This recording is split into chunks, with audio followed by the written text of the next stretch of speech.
You're listening to Thunderquack Podcast Network.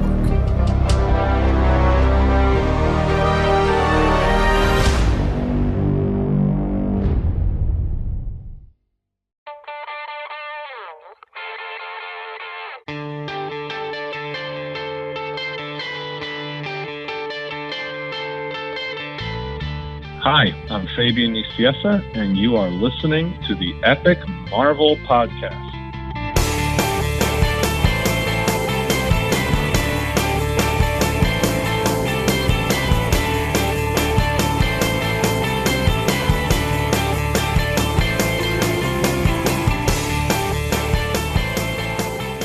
Hello and welcome to the Epic Marvel Podcast. This is X-Force, episode 2A, technically. This is going to be the X-Cutioner song, plus a few other extras, covering a period of X-Force from 1992 and 1993. I am your host, Kurtis Findlay. And I am your X-Force co-host, James Salerno. And we have somewhat of a special episode today because this is the X-Cutioner song. It's a really, really big crossover that brings in a bunch of different X titles. So we thought that we'd bring in a bunch of different co-hosts and have kind of a bigger, more special roundtable discussion about that. But before we do that, we have a couple of issues in the X-Force Epic Collection that we're going to discuss first. So James, you want to tell us what we're going to talk about in this episode? Yes, this is the Cable, Blood, and Metal two-part miniseries. This came out in late 1992. The first issue came out in the fall, and the second one, it was actually very late. The second one came out, I think, after X-Cutioner song was already done. But this is actually this is a pretty interesting miniseries right here, because if you've read like the initial dozen or so issues of X-Force, you'll know that kind of leading up to this epic collection, Cable disappears. He's not actually appearing in X-Force at this time, so it actually is kind of like a good reason to have a miniseries for a character, because he's not appearing where he normally appears. You know, it's kind of contradictory to what they do, much later on, where people appear all over the place all the time. But yeah, this was actually sort of filling a gap in his X-Force appearances. And this is before Cable has his own ongoing series as well. So instead of giving him his own series, we're getting this special story. And it's interesting that you say that the second issue came out after X-Cutioner song, because there is a huge reveal in that second issue that plays heavily into a major plot point of X-Cutioner's song. It may have not come out like right after, but it definitely didn't come out like when it was supposed to. Like issue 1 and issue number 2 were supposed to be in the can before X-Cutioner song started. Issue 2 came out either like halfway through or very close to the end, kind of to the point where what you mentioned before, like the big plot points would have already sort of been passed over. Yeah, wow. That's pretty wild.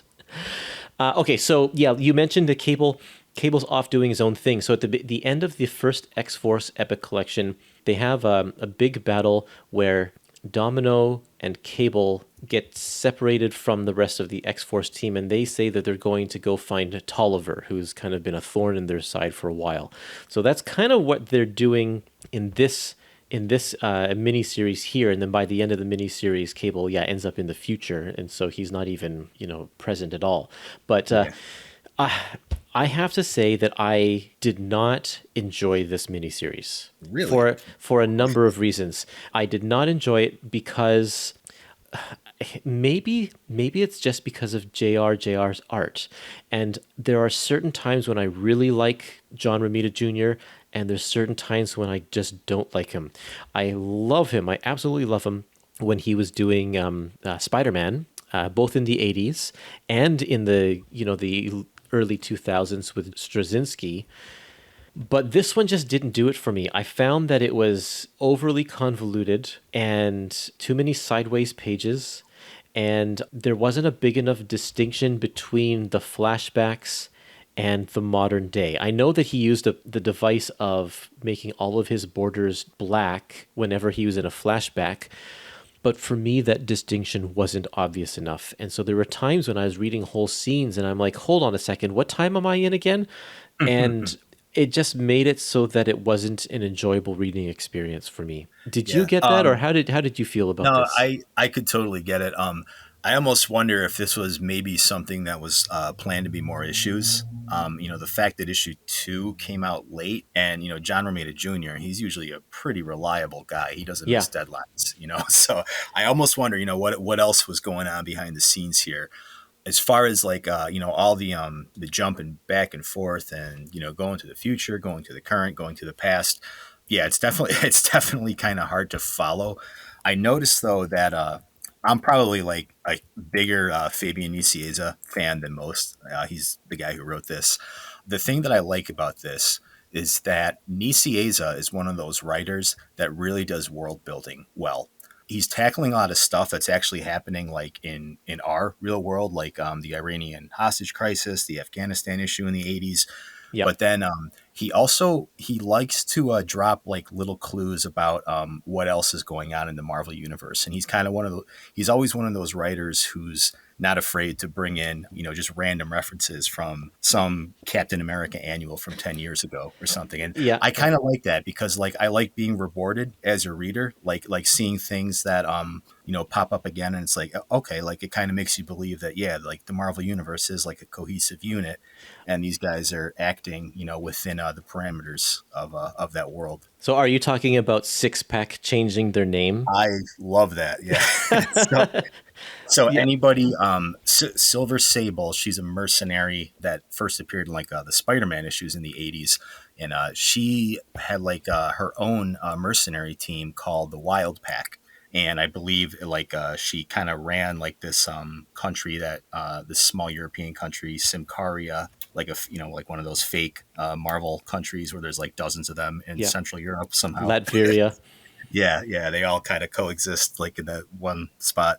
Yeah, so she had her own group called the Wild Pack, and there was a cease and desist order from the Wild Pack to tell Cable's mercenary group, who was also called the Wild Pack, to stop using the name. So it's like it's just Yeah. like it's one of those things that like they didn't have to do, but like it just Nope. kind of it makes you feel like okay, yeah, this is cool. This is part of something bigger. So like I like that, and they force them to rename themselves as Six Pack.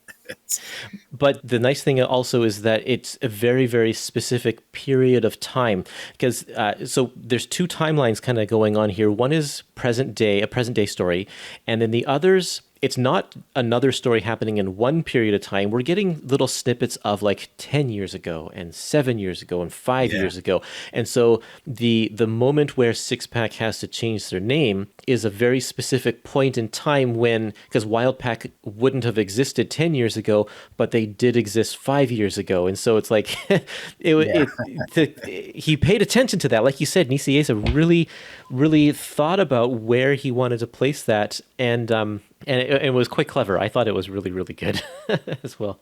Yeah. No, and I mean, I'm a guy who like reads all the official handbooks and stuff like that, and I totally get that's not everybody's cup of tea, but like so so when they do stuff like that, like that's I appreciate it. Totally, yeah.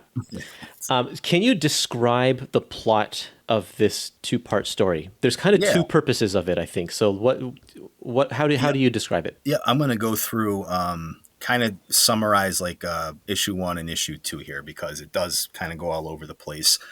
Both of these issues are framed with like shield files and like files from like Henry Peter Gyrick about who Cable is, Yeah. why he's an outlaw, and like all these bad things that he's done. So that sort of gets us started, and then we see that in the Six Pack, this would have been back in I guess 1979 because they're going to Iran during the hostage crisis. And they want it to appear that they're freeing hostages, but they're actually there for a corporate sabotage mission. They go back, they blow some stuff up. We kind of get introduced to the team. It's Cable, Domino, Grizzly, Kane, G.W. Bridge, who later becomes a head honcho of S.H.I.E.L.D., and then another guy called Hammer. So it's kind of just setting the stage for who these guys are. And then we kind of jump forward to today, and members of Strife's Mutant Liberation Front are stealing some artifacts that kind of look like they're related to the villain Apocalypse. They're going to museums and taking them for reasons that aren't quite clear yet. Cable goes and he kind of interrupts one of these missions, and he actually ends up killing one of the members of the MLF. So They always said that X-Force and Cable, they were a dangerous version of the X-Men. They were like a perversion of Xavier's dream. So you actually kind of see that here. So that was that was kind of good to make him stand out as a character. And we kind of jump around a little bit more. We see that GW Bridge, from the Six Pack, he's now with Shield, and he alerts another Six Pack member in the present day, the one called Kane. He lets him know that Cable's out and about, and it appears that Kane and then another Six Pack member, Hammer, are two soldiers who they hold a grudge against Cable. Something happened in the past to where Cable, it looks like he may have screwed them over or hurt them somehow, and they're out for some vengeance. And I'm going to stop and breathe for a minute, Curtis, because I know there's a lot going on here. So I just want to give you a chance to fill in any blanks, sir. I think that we already know Kane from early issues of X-Force. Yes. This miniseries is kind of serving the purpose to tell his story about why he's so mad at Cable, because we do know from those issues that there's something going on, but we didn't really get the backstory. So this is telling that story. I do like the little details, like the only reason we really know that these weapons have ties to Apocalypse. Well, I mean, they do state it, but if you look at the hilt on the sword, like Apocalypse's face is carved into it. It's little things like that. It's like if you don't look carefully, you won't notice that. Little clues like that. It's kind of fun. And you know what, too? I don't think that they established all of the Egyptian stuff yet with Apocalypse. He wasn't En Sabanor yet. That name came later on. So yeah, I know like looking at that through modern eyes, like you might think, Egypt, Apocalypse. But yeah, I'm pretty sure that was still kind of a mystery at this point. Yeah. Okay, yeah, you want to keep on going? Yeah. So there was a mission that happened sometime in the past in Afghanistan. So we're kind of going back to Afghanistan here. And Cable was working for this guy, Tolliver. And if you've been reading X-Force, you've seen that name dropped a lot. Tolliver, he's an arms dealer. I think he's a drug dealer too. He's a bad guy. We never really see him. We don't know who he is. I believe he was. I think they blew up a ship that he was in one of those X-Force issues, and we saw that like his face was just like a rubber mask. Yeah, so that's right. So his name's popping up here again. So we know that there's some kind of history between Cable, his Six Pack, and Tolliver. And so they were on a mission for Tolliver in Afghanistan. Looks like there was some kind of drug smuggling. They're checking out some opium fields. Yep, and then it appears that Cable is actually taking the group a little bit farther than what Tolliver's contract asks him to do. It looked like maybe he's like going after some kind of personal vendetta. So we're kind of left with that mystery. We jump back to the present where Kane is hunting down Cable, and he ends up running into a hologram on his hunt for Cable, and it shows that the villain Strife, the leader of the Mutant Liberation Front, Strife and Cable have the same face. And I think that kind of ends the first issue. So Curtis, did you have anything to comment on for those events? Yeah, because it's just a hologram that Kane is showing Cable, there's no guarantee that, Cable's going to believe Kane or whatever.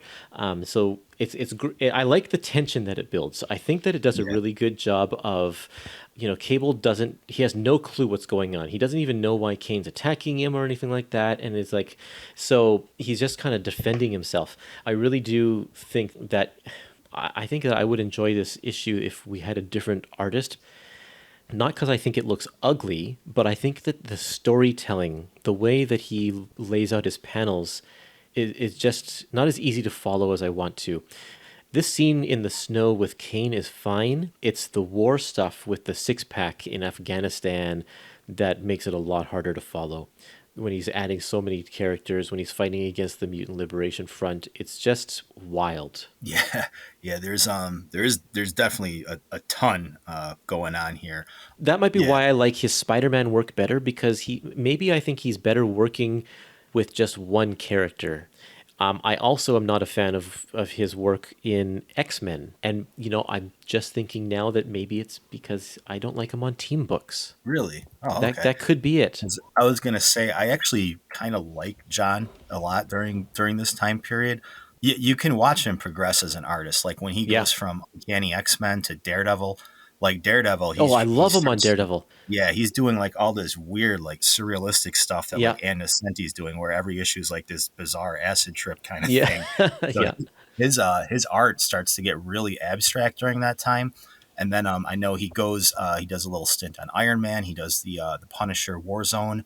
So he was very like stylized, blocky looking characters, John Romita at this point. And I think the reason why I like it is because I like the way he draws war and like grunts. Like these are just like a bunch of dirty like soldiers like going from like battle to battle. And I think he gets like that griminess like of the characters really well. Yeah. Like he's very good at drawing like like from what we've seen so far of like all these X-Force characters. Like I mean they've been drawn by like Rob Liefeld and his imitators. So like it's kind of cool to see like an artist actually draw them like as like three-dimensional characters with like and all these pouches and like weapons that they carry kind of Yes. feel like they feel like they're actual objects. Like there's weight in what John Romita Jr. draws. And Yeah. Yeah. Yeah. I I know agree with I'm that. probably in the minority. Like a lot of people don't like this period of his artwork. I'm a fan. I'll admit it.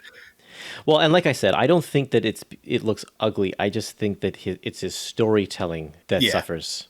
Yeah, okay, let's keep on going over to the second issue then. Sure. Yep. So kind of jumping forward here, Kane and Cable, it looks like they made up because Cable and Strife, like they share the same face. So Kane realizes that, maybe it wasn't Cable that, I had problems with in the past. And that's a theme that's going to follow around Cable quite a bit.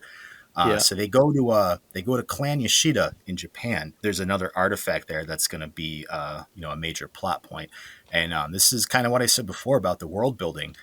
We know Clan Yoshida because we've seen that place before in X-Men with Sunfire, his family, Mariko Yoshida, and the Silver Samurai. And they actually referenced that Mariko died in Wolverine issues that came out shortly before this, I believe. Right. So that was kind of cool. They're referring to events, kind of reward you as a reader, make you feel like these things it's important if you pay attention to the details, which I like. They make a deal with Silver Samurai to install a decoy mask.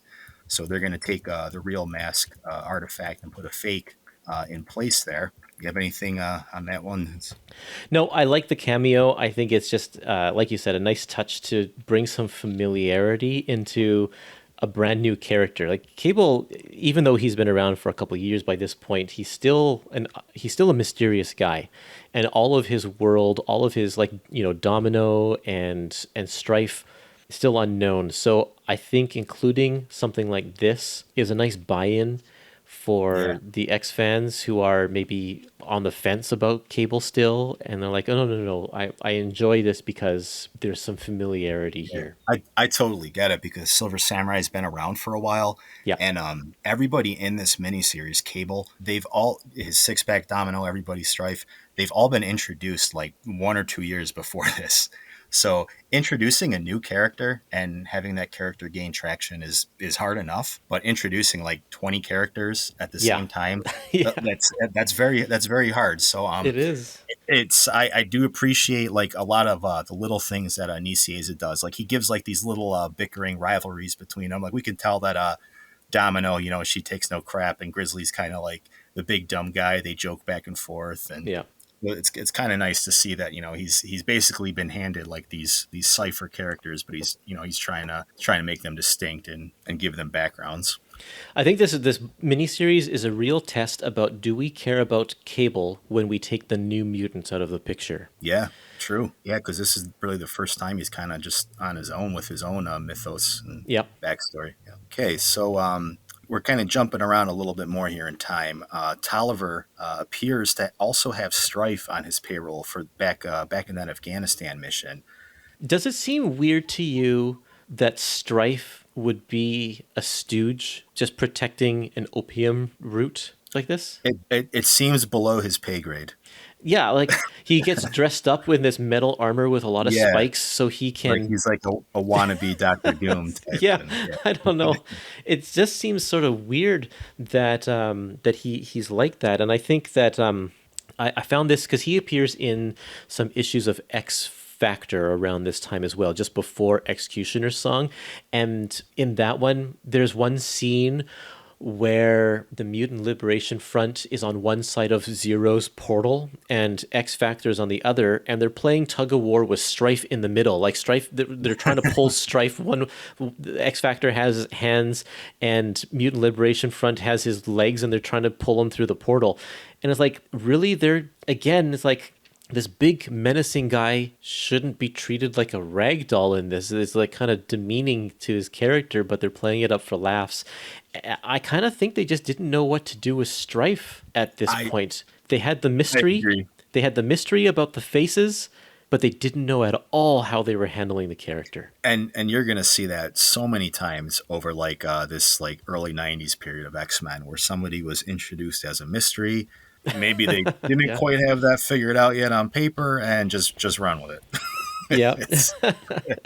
But in all fairness, Claremont did that a lot too. There was a lot of things that was that's what kept people coming back. And he had the title for 15 years or so. So well, yeah, he had the benefit of being able to play the long game. That's true. I mean, Scott Lobdell kind of did too, because he was on X-Men for a long time as well, but you had so many X titles and so many writers dealing with things, whereas Claremont, he had it easy. It was him doing that. And he had New Mutants as well, which he was writing, or he worked closely with Louise Simonson. But you don't get that benefit in this era of the X-Men with so many titles. A lot of cooks in the kitchen. Yeah. So this is interesting too if you paid attention to New Mutants. In Mexico today, Strife goes to visit, it looks like it's Richter's dad's brother. Now, if you remember, Richter left the New Mutants. He hated Cable because he thought that Cable killed his dad. And now it's kind of becoming obvious as to what's really going on is there's this other evil guy out there that looks like Cable that's doing a lot of bad things. So, and Richter's dad's brother looks like he makes some kind of mention to that. You killed my brother. Yeah, so that's good. That's I don't know if that comes across well if you're just reading this miniseries, but if you were reading New Mutants a couple of years earlier, that definitely would make sense. That's a good point, because I totally missed that. Yeah, and it's Richter too, like the superhero Richter is Rictor, but his last name is actually Richter, Richter, and they just use that name here, and it's Mexico, and he's if you read New Mutants, he's from Mexico, so you kind of had to piece that together. But I could totally see how that you might get a little bit lost if you weren't paying attention to all that stuff. So they could have maybe given like a footnote there or something. So we see there's some kind of deal going on there. And then we're jumping around again. There's a lot of locations. I want to see John Romita Jr.'s like his drawing table at this point in time, like all his photo reference, because now we're going to Singapore. No kidding.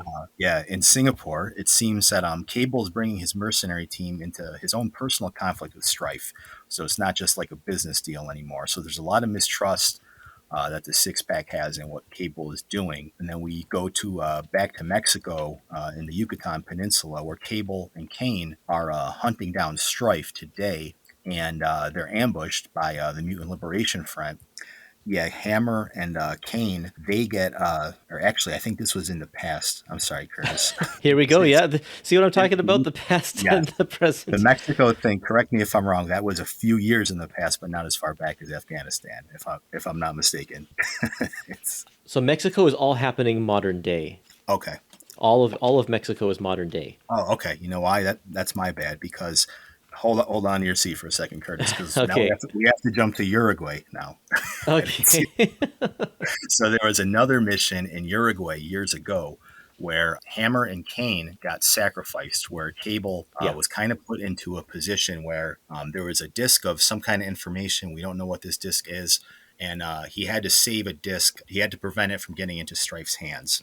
And it was either save the disc or save Kane. And he chose the disc. Hammer is like, what are you doing? Like, you betrayed us. He goes to shoot. Hammer blocks the blast, and Hammer ends up getting paralyzed. Kane gets crippled by Strife. And so that kind of that thing that happened in the past, kind of now we realize why there was such a beef there with Kane and Hammer and Cable, and why his group doesn't trust him anymore. Yeah, so that's definitely the defining moment right there. He decides to forsake all of his team completely. And then the other pivotal moment being in the present, when Strife takes off his helmet and reveals that he is also Cable. Yep. So yeah, big moments there. I think the ending, if you can make it past all of the jumping around to the different missions and keeping track of where they are and who's doing what, these last few pages are kind of the most important. So if you've made it this far, even if you don't quite understand the rest, as long as you get what's going on in these last few pages, you're good. So just the basic gist of it, Cable is he's a soldier for fortune. He doesn't have the best morals, but he's not a bad guy. He's obviously not doing this to, hurt his friends or sell them out for money. There's something very serious that's going on here that, he cannot compromise no matter what. Yeah. So we're adding a little bit of, layers to his motivations here. And so kind of going back to the present in Mexico, the situation with Strife and Kane is repeating itself now, where Strife is threatening to, either kill or cripple Kane again. And this time, Cable burns the disc to save his friend. And Strife then escapes. He's clearly plotting something to do with Apocalypse. And like these artifacts and whatnot that he's been gathering have something to do with that particular villain. And Cable and Kane are both in extremely rough shape after this. And Cable gets them both to the future. He's got some teleportation, time travel technology. So they go, I believe it's like 2,000 or 3,000 years into the future, to a place called, and I promise this is the last new location we're introducing during this series. It's called Apple Crust, and I thought that was kind of cool because if you're familiar with New York City, it's called the Big Apple. Yeah. And apparently in this future, New York City fell 700 years ago. So it's, like the crust of the apple or whatever. Yeah, very cool. And everything, I like the design of this city. It looks very, very futuristic. And, Cable and Kane are kind of, putting their past behind them here. Cable, fixes up Kane's arms and makes him, look like a human again. And as we kind of pan out towards the end, we see that in Apple Crust, there's a gigantic statue of Apocalypse. Is that who that's supposed? Oh yeah, with the A on the belt. Okay. Yeah. Yep. So we kind of piece together a little bit here. I know even Apocalypse wasn't that fleshed out yet at this point. Like I said before, like all the Egypt stuff, like that kind of comes later. And the future stuff, I think they hinted at that a little bit in X Factor, but this becomes a big part of the Cable story going later on. We learn that Apocalypse overtook the future that Cable came from, and it was like a hellish future where he was the ultimate ruler of the world. So we're getting some glimpses of that here. Not to do with the Age of Apocalypse storyline. Right. That's not the same thing. Different. Yeah. Okay, so I do like the parallel story of Strife holding Kane hostage for the disc in both of these time periods. But this is another instance of me being confused because it's like I didn't realize that we are flipping back and forth between these time periods. It's like, why is he still holding on to Kane? And it's like the only real difference is that, Kane has bandages on his head in one of them.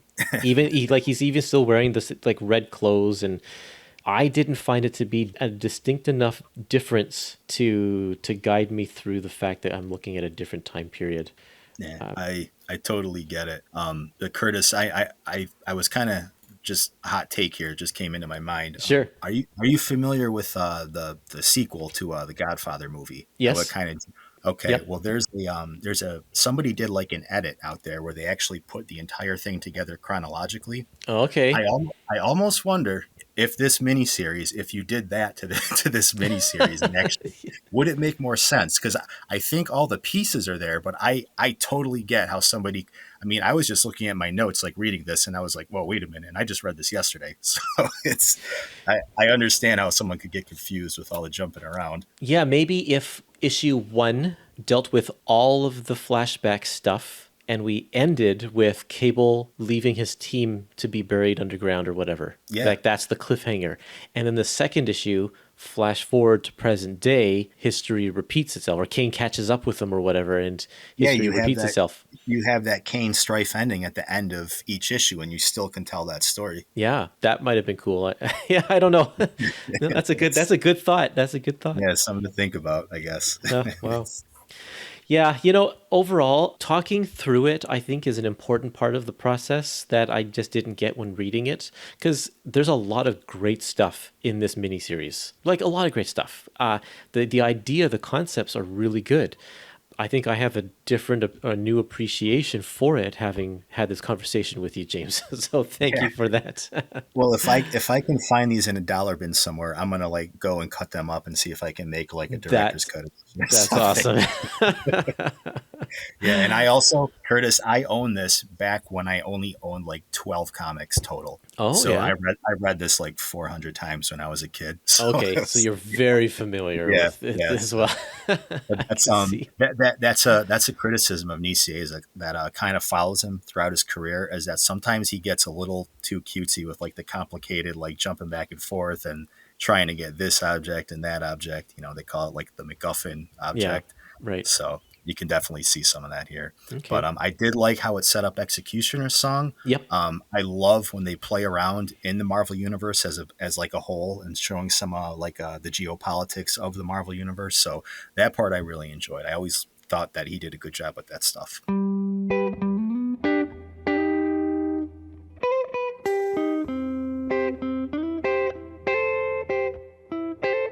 Well, let's move on to our next part of our episode, which is going to be X-Cutioner's Song, the multi-part crossover that features a bunch of different X titles. We have some special guests here today. Let's hear from James, Lars, and Jared. This is going to be a roundtable discussion with everybody. Let's just start one at a time, and I want you to introduce yourself and tell me when you started collecting comics, and have you read X-Cutioner's Song before? Why don't we start with James? Hey, James, everyone. I started reading comics in 1993, so a couple months after this crossover was coming out in publication time. This was probably one of the first comics crossovers that I went back and looked for the back issues for, because this story was still so fresh on everybody's mind at that time that I had to go back and figure out what was going on in this crazy X-Men universe, and then all the trading cards and whatever that came with it made it even cooler. And then, yeah, this is pretty much one of those stories that kind of just got me hooked. Love at first sight, I guess.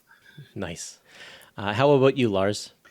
Well, I might be the oldest and leatheriest member of the group here. So, my first comic book ever was John Byrne's last issue of Uncanny X-Men, which is the one where the demon creature invades the mansion on Christmas, happy holidays, and tries to murder Kitty Pryde. And it's pretty grotesque and pretty violent. And I cannot imagine why my mother thought that it was a portal into Satanism. Sorry, it's true. X-Men is my first great love. I read it pretty steadily for many years, and then I kind of lapsed a bit in later. Claremont starts to kind of go off the rails some, and I kept dipping in and out. I was always aware of it, but yes, I read all of X-Cutioner's Song when it first came out. And how about you, Jared? Hi, I'm Jared Abrahamson. I've been reading comics since, I don't know, probably, I guess it was about the time this this storyline came out. When I started, I read X-Cutioner's Song before, going back years and years. I didn't have all of the issues growing up. I just had a handful. So I didn't get the whole story until I bought the trade. I was in high school, I guess. So, probably 5 years after this came out. Yeah. And I'm Kurtis, I'm sure everybody knows. I have only read 4 chapters of this series. I started collecting comics in the late 80s and didn't really jump onto the X-Men.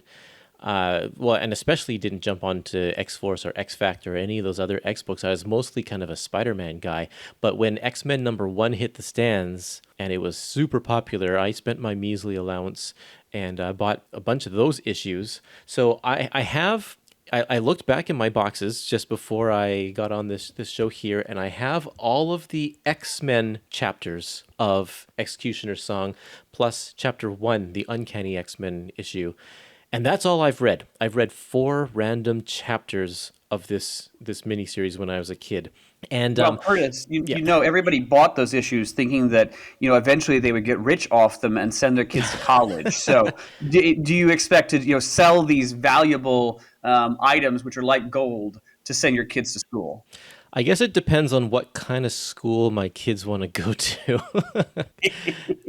Oh boy. Yeah, it's they're just sitting in a box there doing nothing, and I try even putting them up on Craigslist or whatever, and no one cares. No one cares about. There is just so many of these comics out there. This was the height of X-Men popularity, and the 90s, the early 90s were just a massive explosion for X-Men, and because of that, for Marvel. Even though Marvel was going through their own financial crisis at the time, this X-Cutioner's song was one of the first trade paperbacks that Marvel put out in the early 90s. You remember that trade paperback with it had a white cover with, I think, a Joe Mad drawing on the front? I was going to say, I remember the one with, they used the stripe artwork from Jay Lee's X Factor, and it was like a white border. They did a few. Yeah. I will just say that I very much remember the trade paperback, and I kind of recall the reproduction quality not being great. But, you know, at the time, you were so glad to get a collected edition of anything. I still have my very old trade paperback of the Dark Phoenix saga because my grandfather bought it for me. Oh, wow, and of cool. course, the reproduction, like the coloring is, you know, on the whole terrible. But you were glad to just have it. Absolutely. Back then, they were still doing the 4-color printing process, and so nowadays it looks much slicker. I do want to talk a little bit.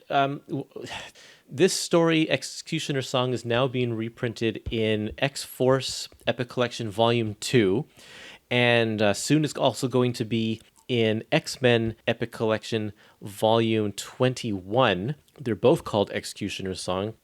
And the reproduction in these ones, the coloring at least, is not my favorite. And I find that this era of comics, if you're not paying close attention, if you're not getting high enough quality scans, there can be some rough parts. So if you have the Epic Collection, I just want to show you, if you turn to the very first issue, the very first chapter of this story, Uncanny X-Men, number 294, and you look at Cable's pants, and they're covered in polka dots. Yes, they're very striped. They're stripy without meaning to be stripy. And the shadow underneath Xavier, because this cover uses a screen tone to give off a gray effect, and gray is not a color that's naturally reproduced in the 4-color printing process, and so you have to make it up with little dots. And if you don't get a good enough quality scan of those little dots, if they're not perfectly round, then when you go to resize the image, it creates what's called a moire pattern, where it looks like little polka dots. And that's how it looks in this book. And you can find examples of this moire pattern all throughout this collection, which is unfortunate. It doesn't overtake it like in some other Epic collections. It's even worse, but it's mostly visible on the covers because the covers try to be a lot fancier with the coloring. And also they are resized slightly smaller to give a border around the edges. Yeah, this is pretty much the swan song for like that Zipatone style of the coloring like that, because they go full digital within like a year or two. That's true. Yeah, exactly. Yeah, once we hit 1994, it's pretty much all. They use a hybrid for a little while because it's digital, but they still do color separations for 4-color printing process. And so some of the early stuff you find in 1994, 95, you'll still get the moire pattern. But then once you get past 96, 97, things start to look a lot better in terms of reproduction. I think what's interesting is that everything you describe, I'm looking at a Kindle copy on my iPad. And everything you describe is there as well. For sure. I don't know if they've kept it out of authenticity or they couldn't be bothered to pay someone to recolor it, but yes, it is all there in its stripy, grimy glory. What's fun with the digital is you can take your fingers and zoom the image in and out and the stripes get bigger and smaller and the little dots get bigger and smaller. Can you try that and see for yourself? I am trying, but that would require me to zero in on Cable's crotch, which I will, I will show some dignity and refrain from doing. Oh, okay, fair enough. Respect and dignity, that's what I'm all about.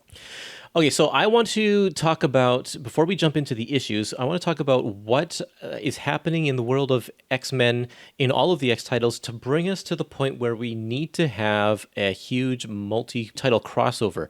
James, do you want to tell us what's happening in the X-Force world? Yeah, sure. So this is we're still only about a year into X-Force, and as everybody who's familiar with X-Force knows, that was kind of Rob Liefeld's sort of pet project there that they basically just gave him. All the artists that eventually formed what became Image Comics. They're kind of all given their own little projects here in the X-Men universe, and then some other areas. But, a year into it, they're gone. So we're kind of scrambling to find new creative teams here and find a new direction for this line. And X-Force gets rid of Cable a few issues before that. He doesn't die, but like something happens where he's missing from the team. And the team is kind of sort of just on their own at this point, just going on random adventures, being fugitives from the law, and S.H.I.E.L.D. is after X-Force for their association with Cable. That's kind of the gist of it. Yeah, Cable's in the future. He takes a little trip to the future, and so we'll see him come back in one of these issues coming up here. How about you, Lars? What's happening in the world of X-Men at the moment? Well, this is, in a way, the point at which they kind of have too many X-Men, and they've split them between, the Uncanny X-Men title and the, adjectiveless X-Men title. So this is kind of a coming together of all the characters as opposed to them being split off. Well, and actually, we'll talk about this. The first part of X-Cutioner's song serves as kind of to check in with all the different characters and what the status quo is. And not a great deal is going on in the X-Men's lives. Quite a bit has been going on in X-Force and Cable's life. Or, again, the Cable two-parter, which I know you discussed elsewhere. But, yeah, there's just a heck of a lot of X-Men about the place on two different teams. Yeah, I would say that out of all of the parts, X-Men actually kind of plays the least role in the lead-up. There's a lot of lead-up in X-Force, and there's a lot of lead-up in X-Factor. But X-Men, they kind of just joined the party a little bit late. Jared, why don't you get us up to speed on what's happening in the world of X-Factor? Yeah, so in X-Factor, they did face off with the Nasty Boys and the Mutant Liberation Front a couple of times. They did have a confrontation with Strife where they stole his glove, but the issues right before this mostly had to deal with them tracking down a group called the X-Patriots, which those mutants do show up in each of the X-Factor issues in this crossover, but it doesn't really play a big part in the ongoing story. Yeah, I think the other important things to know is that Apocalypse is presumed dead. Mr. Sinister is also presumed dead, and so they're kind of meeting up with these guys. Mr. Sinister revealed himself just before this in the pages of X-Factor, and what is the other thing I want to say here? In the Cable miniseries, Cable just found out that Strife looks like him. Yes. And that's an important little piece of information. Nobody else knows that Cable looks like Strife. Yes, but I'm going to want to talk about that quite a bit, unfortunately. Okay. Also, it should also just be mentioned the real world, what's going on, because we briefly mentioned that this is like about a year-ish after the great big X-Men #1, the Jim Lee, Chris Claremont X-Men #1. So I know that for a lot of people who are a bit younger than me, they're, as much like James, they're getting into X-Men in this period. And I think that's one of the things that has kept X-Cutioner's song rather prominent and selling so well in print. So, if I'm less than flattering about it at times, I know that I'm being critical sometimes of something that to some people was at a very influential age. And that's a big key reason why they like it. So I appreciate that for them. Wasn't the animated series on about the time that this crossover came out? Or, I'm not exactly sure which came first, but I think this came out about the same time as the animated series, right? Probably around the same time, yeah. Yeah, fall of 1992. Yep, that was right when this came out. Wow. And it cannot be underestimated how much the cartoon launched the X-Men's prominence. X-Men, of course, had been an enormous hit in comics prior to this. Uncanny X-Men by Chris Claremont is basically the comic book of the 1980s.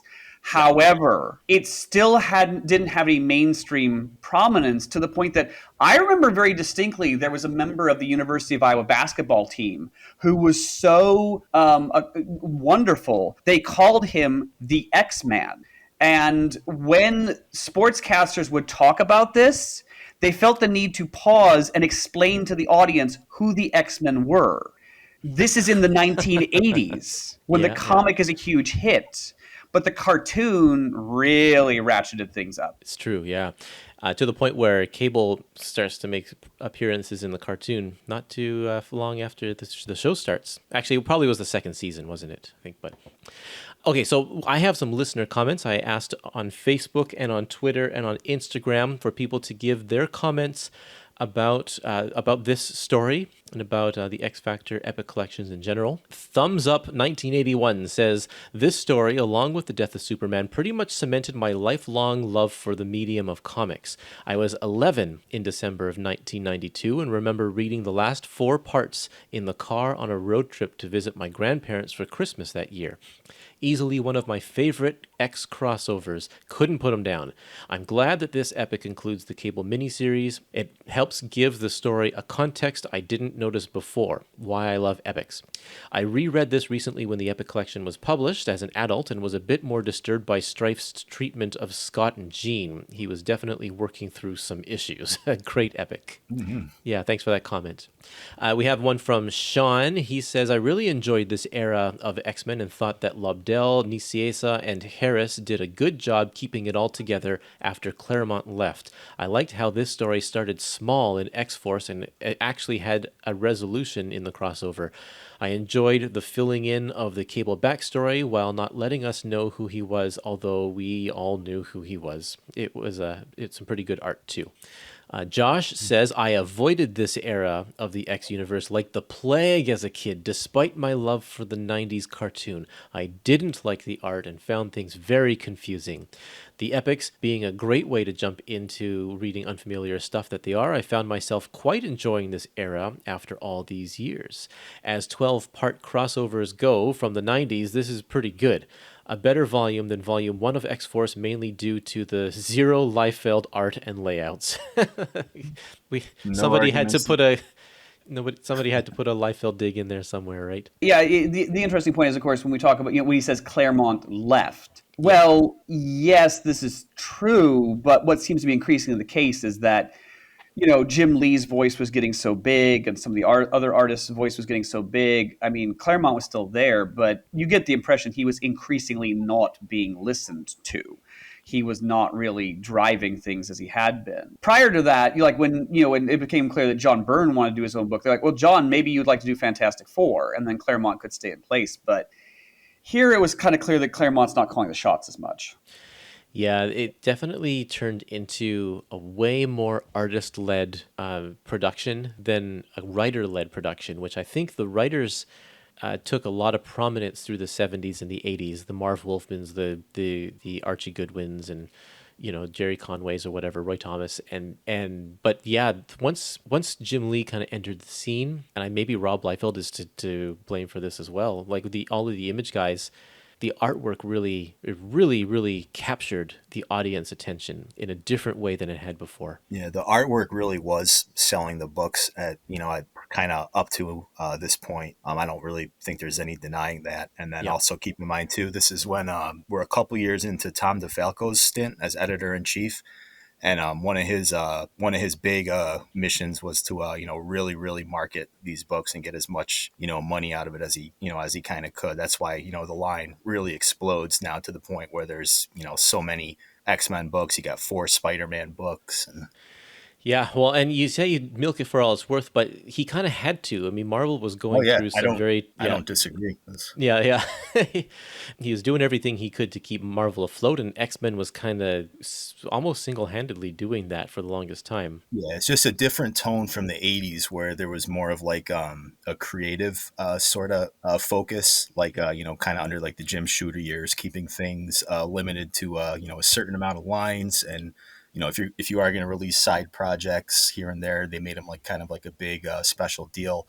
This is just more of like let's get as much product out there. Let's try to create a lot of new intellectual properties and throw as much as you can at the wall and see what sticks. Mm-hmm. The big tonal difference between the 80s and 90s. Okay, so I have a comment from Ryan. He says, this arc may have its naysayers, but these issues are what pushed me headfirst into comics. With the X-Men animated series igniting my interest in X-related comics at the time, this storyline blew me away with its amazing 90s art, Kubert, Capullo, and its use of some of the most popular characters of that legendary cartoon, Cable, Apocalypse, Mr. Sinister, with a giant T-1000 style hole in his head. The convoluted family drama, saddled by years of continuity, did not slow this 7-year-old's passion for these comics. A whole new world had been opened to me, and I couldn't wait to explore it for years to come. Yeah, I think a lot of these comments are like, this was a formative period in a lot of people's lives, jumping into comics at this particular point. Lars offers definitely a different perspective, coming at it from a different age than probably the rest of us. Because I'm old. You can say that I'm old. It's okay. Yes, and if we're looking at the overview here, well, yeah, because like, why does this exist? Well, it exists because they were trying to just sell a buttload of comics. It should be said, of course, with crossovers, there's two ways of doing a crossover, broadly speaking. You can have the same creative team do like the major spine of the book. Like Crisis on Infinite Earths. The main issues are all done by Wolfman and Perez. And then you have other books that join into that.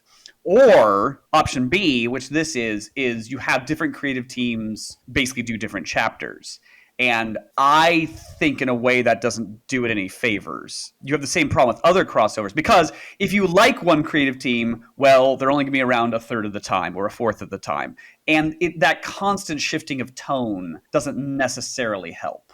You have to appreciate the patchwork, but that's harder to do because, like, if you like Wolfman and Perez, well, here's more of that. But this shifts gears quite a bit. Frankly, I think Inferno has this problem. I think even though I like Claremont and Mark Silvestri just fine, but the shifting the tone really becomes hard to keep up with. I'm going to talk about, definitely the artwork, the different artists a little bit later once we get into the issues. But yeah, you're right. And even like X Factor at the time was a very comedic book, whereas the other ones were not. And so it's like fitting that aspect into this crossover, trying to joke around while Wolverine's standing there is it is a little weird. Okay, another comment from Aaron. This is the beginning of the era when I was collecting X-Force Monthly. Nicieza and Capullo did a great job of batting cleanup for Liefeld, improving on the art, storytelling, and characterization. X-Cutioner's Song is one of my favorite crossovers, and along with Operation Galactic Storm, which I think was like the same time that this is going on, I feel that it does a great job of telling a compelling, cohesive story across several titles and art styles, even though famously there is an issue of X Factor that barely features its own characters. Mm-hmm. That's weird. When you have the X-Force Epic Collection, it actually doesn't have this whole story in full. It only has the X Factor issues with some text recaps. And so you have one issue there that doesn't even barely has the X Factor characters. Honestly though, I kind of prefer it that way. I mean, I own, the X Factor by Peter David omnibus, and I don't feel any need for those other issues to intrude upon it. I want to be reading X Factor by Peter David, which, as you say, is very distinct. Oh, yeah. Yeah, and also the X Factor, like this storyline is the least important to X Factor going forward than, the X-Men or X-Force. It's true, yeah. Well, and infamously, of course, I believe I'm right in saying it was ultimately the sort of stuff that led to Peter David leaving the title, because he felt that, the intrusion of the crossovers on what he wanted to do with the book, it was just too much. On his second run on X Factor, I believe he reverses course on that, and he says, I realized that participating with the crossovers will bump sales.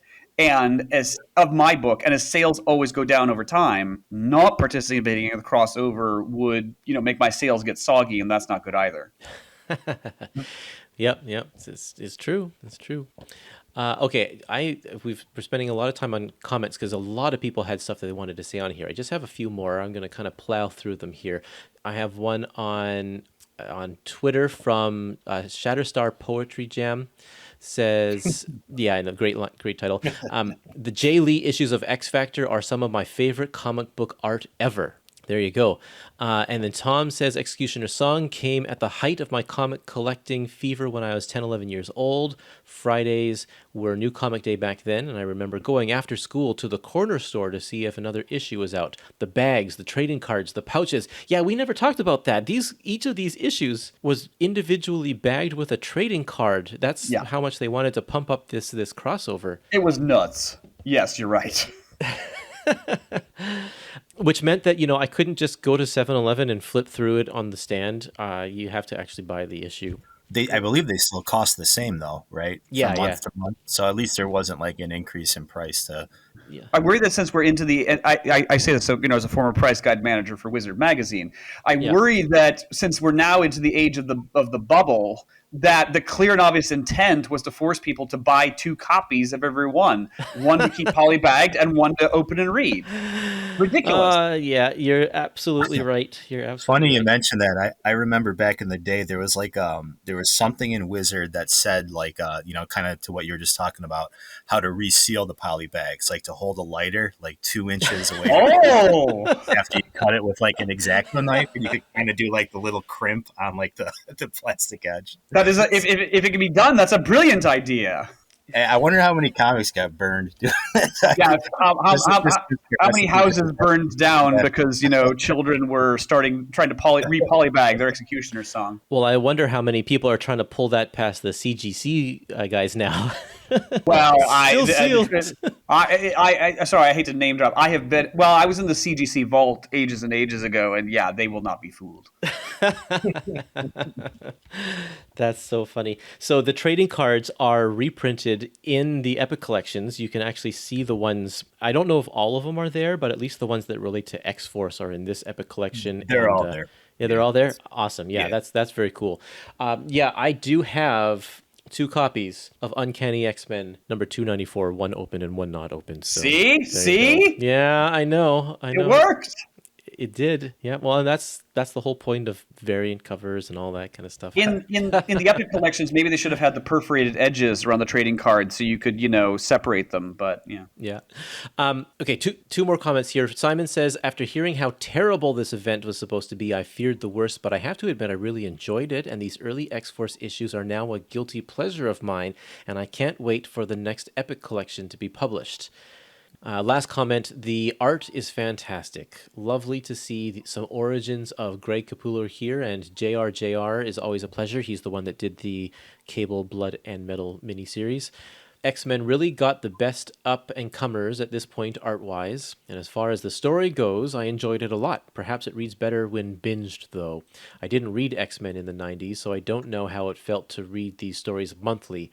I binge-read everything X-Men I could get my hands on a few years ago. I kind of loved it all. Given my experience, I feel like Fabian Nicieza deserves more credit for his X work. Awesome. Yeah.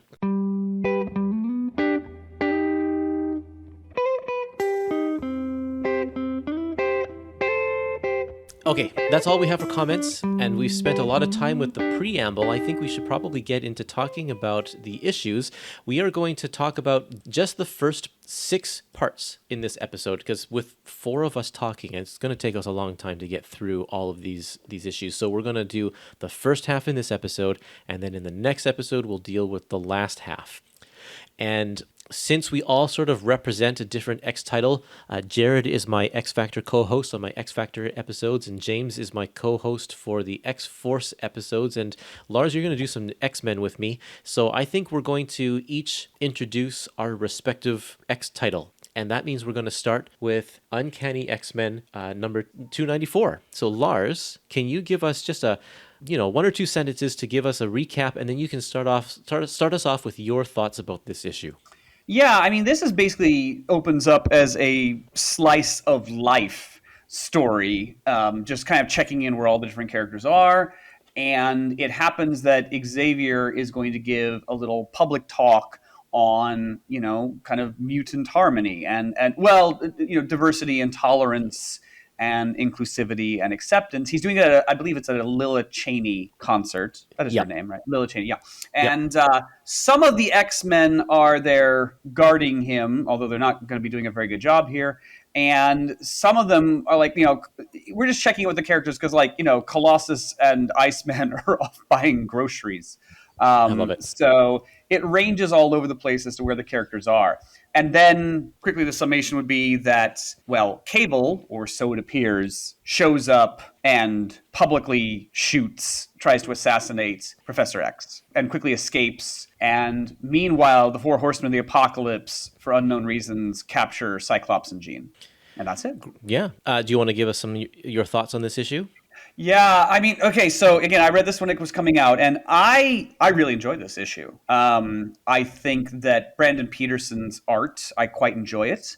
He's also a very lovely man. We had dinner back in my Wizard days, and we're both Scandinavian, so that always helps. The cover image, I think, is just fantastic.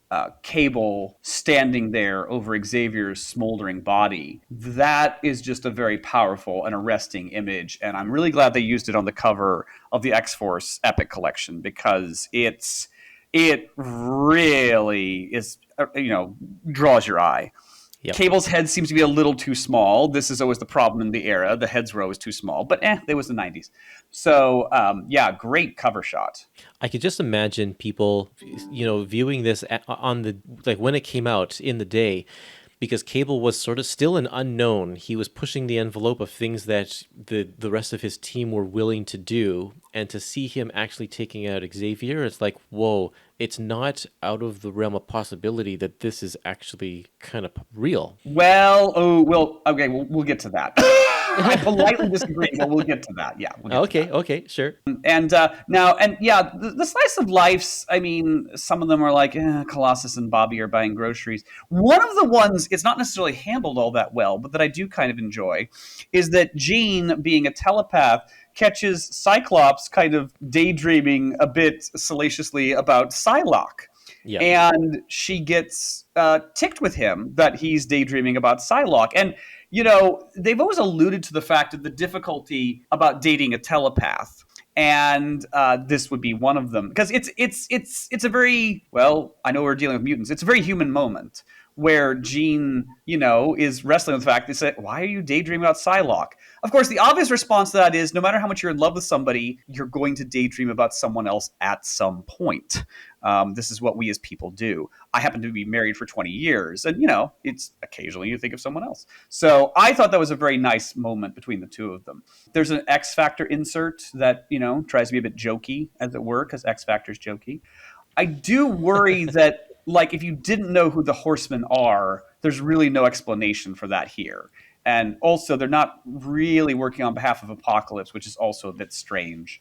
So some explanations here are not forthcoming. I can keep rambling, but what else do we need to cover? Jared, do you have any comments? Well, I do really like sort of the mundane beginning to the story. The characters going on dates, Iceman and Colossus going to the grocery store. But one thing that kind of stood out to me was the one page that the X Factor shows up, and it's strong guy, multiple man, and Quicksilver on the couch watching the concert. They felt sort of written out of character in this instance, but it's not Peter David writing them, it's Scott Lobdell. So I don't know, what are you gonna do? I'd agree with you. I mean, I think because this is Nicieza trying to mimic the fact that X Factor is a comedy book, or is I guess it's Lobdell. Okay, so still, it's Lobdell trying to mimic the fact that Peter David is writing a comedy book, and he has multiple man doing a conga line, which we haven't seen that side of jokey Jamie Madrox yet at all. I think you're right. I think that it is a little bit out of character. He doesn't quite have a handle on how Peter David is doing things. Humor is hard to replicate. A particular person's sense of humor is hard to replicate, and they don't quite get there here. Yeah. I will say, okay, here's the thing, to cut to the chase. I enjoyed this issue overall. I thought it set things up very nicely, except for the problem with the Horsemen. It's like, well, here's the characters, here's so on. And the assassination attempt on his life clearly sets a little bit of a time bomb going, because X-Force is watching the coverage and they're like, oh my God, Cable has just tried to kill Professor X, so all hell is going to break loose. That's where it does really well. I think the art does really well. Here's the problem. I humbly submit to you that the decisions made previous to this means that at this point, if you have been paying attention and you have a good sense of literacy, I was reading this at the time and I was like, oh my God, I know exactly how this 12-part story is going to go. Exactly. Because the tragic decision to reveal in the Cable two-parter that Strife has Cable's face. We even knew that before that. It was revealed in X-Force number 10, but not to anybody except for, what was his name? Weapon Prime. But we the reader know.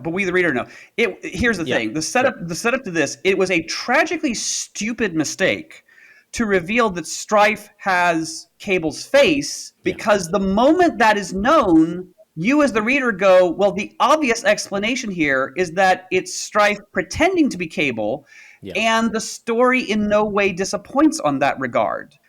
So I didn't for a moment believe that Cable had done. Also, what they should have done was it would have worked if they'd not just had Strife noodling around the background, not made him so prominent, not revealed that he has Cable's face, and then really kind of build up even more so Cable's extremism in X-Force and give Cable a plausible reason to have tried to shoot Xavier. We are not given a motive beyond Cable shooting Xavier other than he's kind of pissy.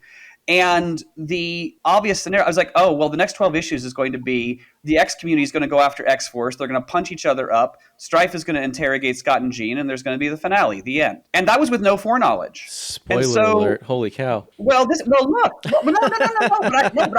I'm talking to you from the vantage point of somebody who had only read the first issue, and you're like, well, this is the way I would expect it to go. And if they led you to believe option A and given you option B, awesome. But that's not what happened. And so that's why I found this all a bit underwhelming, was because I'm like, I know how this story is going to go, and it wasn't surprising. James, do you have anything you want to say? Yeah, I actually disagree a little bit. Just wanted to say that the Quiet issue before and after the crossover, that's kind of like a Lobdell trademark. So all the romance subplots, and like you mentioned, they were going grocery shopping and things like that. He always did that calm before the storm and calm after the storm. So I kind of like that here. And then as far as Cable and Strife having the same face, I actually thought that rewards the reader, because to me, it's kind of like the horror movie trope where we know what's going on, but the cast of the movie doesn't know that killer is behind the corner or something like that. But I think I prefer fiction. It would be nice to have some element of surprise. It would be nice to have some element of mystery. And if you play it this way, you rob the drama of its mystery. I think too much was known about Strife going into this. I mean, there's clearly details we don't know, but the broad strokes of it, it's like there's nothing surprising here.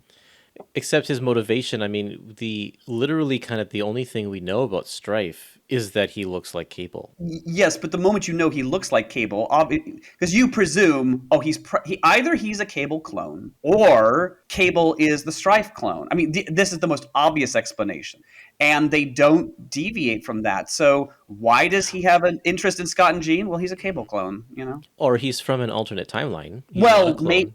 Maybe, possibly, but either way, when we've already figured out that Cable is Scott and Madeline Pryor's son grown up, then again, there's not really anything surprising there. I do apologize. I didn't mean to bring things stone dead. It's just, again, this is what was going through my mind, only having read issue 1, which I enjoyed, but that's what I was experiencing at the time. I'm like, oh, well, I know what the story is now. Okay. Well, going from there, I guess we can just say, well, now that we know how the story is going to turn out, is it still enjoyable as we go along? Is there still enough happening with the characters and the character development, the soap opera drama, to still keep us invested in the story? And that's a perfectly fair question to ask. Yeah. Yeah.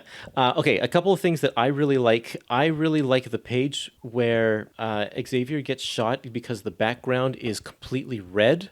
and it's full bleed red as well, which is uncommon for this era.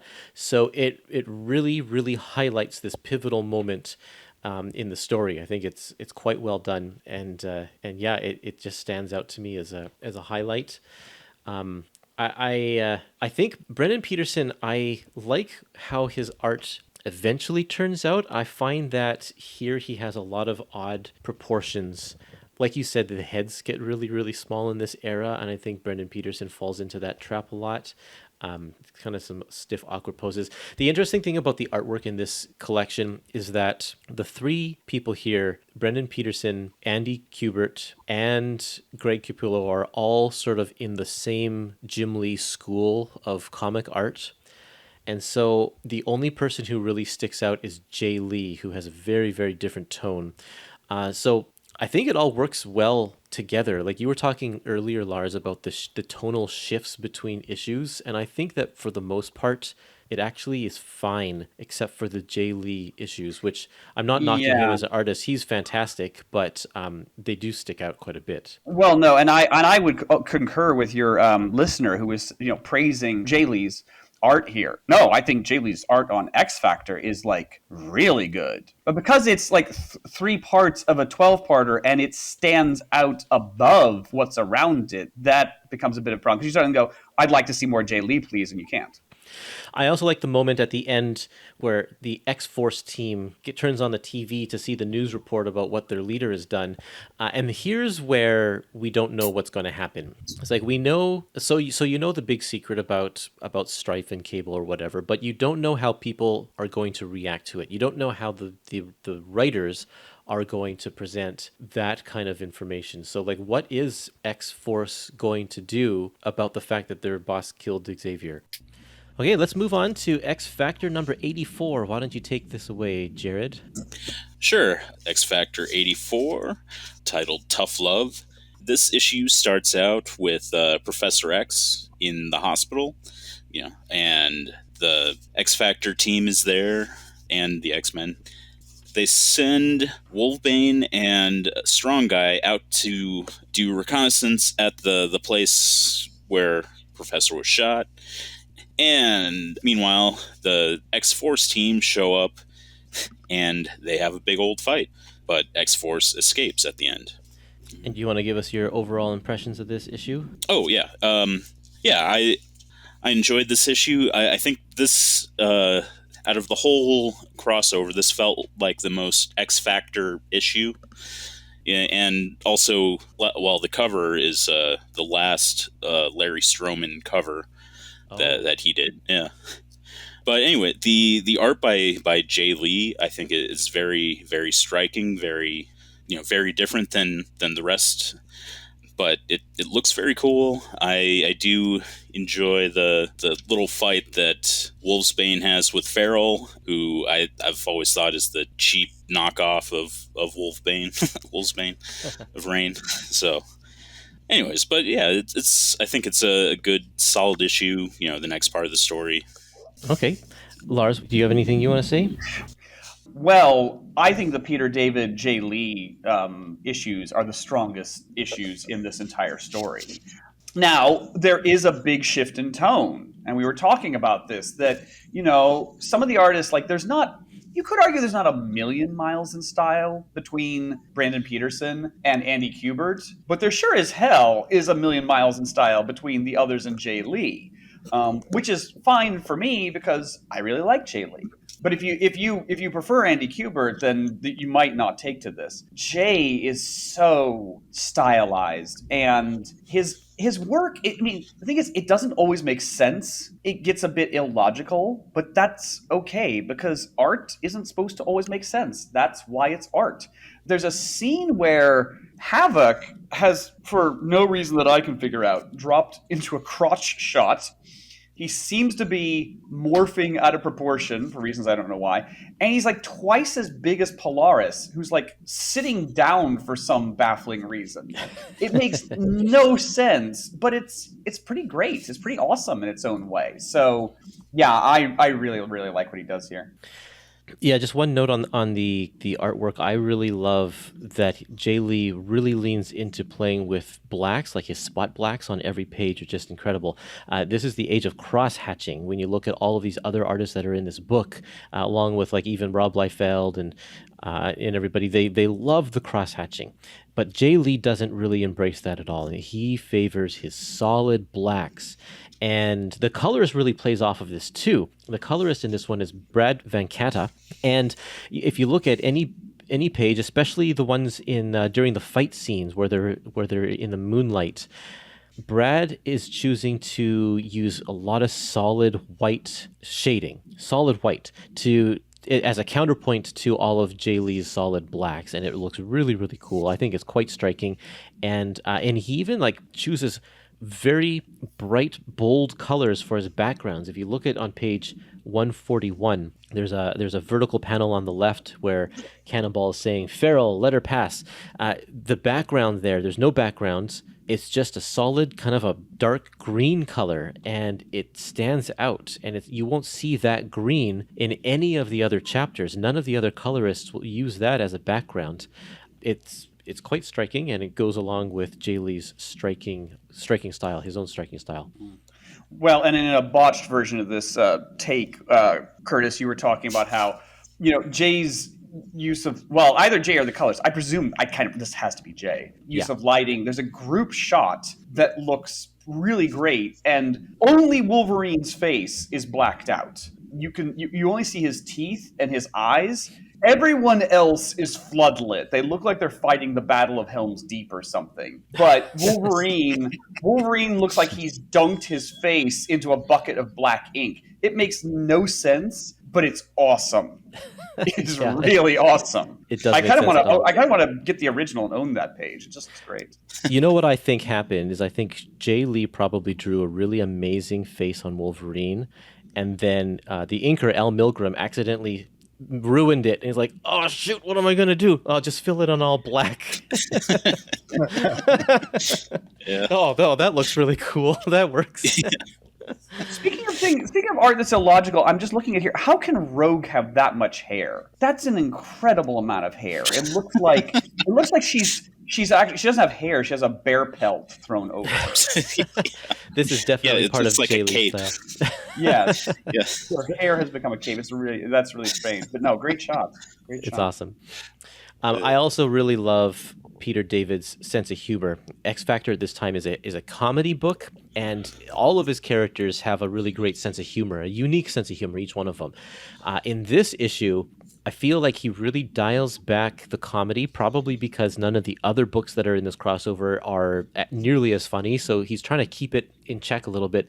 One great moment, though, in this shot with the blacked out Wolverine face, Beast says, "Because your hypothesis would seem to have merit, if we nail X-Force, then we get Cable." And the next panel, small panel, is really great with Strong Guy singing, "Oh, good, including HBO and maybe the Disney Channel for Rain." And the best part is the post punchline banter from Havoc saying, "Quiet, you're embarrassing me." Like, it's so perfect with all the different font sizes and the layouts. It's like you can read that exactly the way probably that Peter David is meaning for you to read it, and it's really fantastic. Well, this is the thing. Peter, in some regards, is just a stronger caliber of writer than the ones around him here. Purely because, the others can do good work. The others can do something, meaningful or dramatic, or they can, try to see it in a joke. But Peter can do something meaningful, dramatic, funny, and telling you something about the characters all in the same scene. He can do it simultaneously. There's an opening scene where when Xavier shows up at the hospital and everyone comes running in, Strong Guy has showed up with his date in tow. And it's just really funny that Strong Guy always seems to be going on a date with somebody.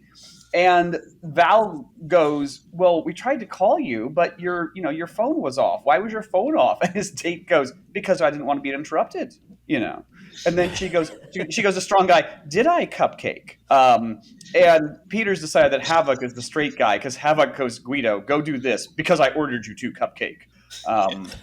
It's just, again, Peter can do so much in the same scene. Yeah. And I think the others have to stick to the plot sometimes. James, why don't you share your thoughts? Yeah, just to add something to that. I mean, Guido, aka Strong Guy, he was like one of my favorite characters at this time. He's just like every time he's on panel, like he's always doing something funny or just adding some lightheartedness to the story. Yeah. It actually, I know, like later on interviews with Peter David, who wrote this, he states that he didn't really want to be involved with this crossover. You can kind of tell like he's got some other subplots going on in the background that probably don't really make sense if you're only reading this crossover.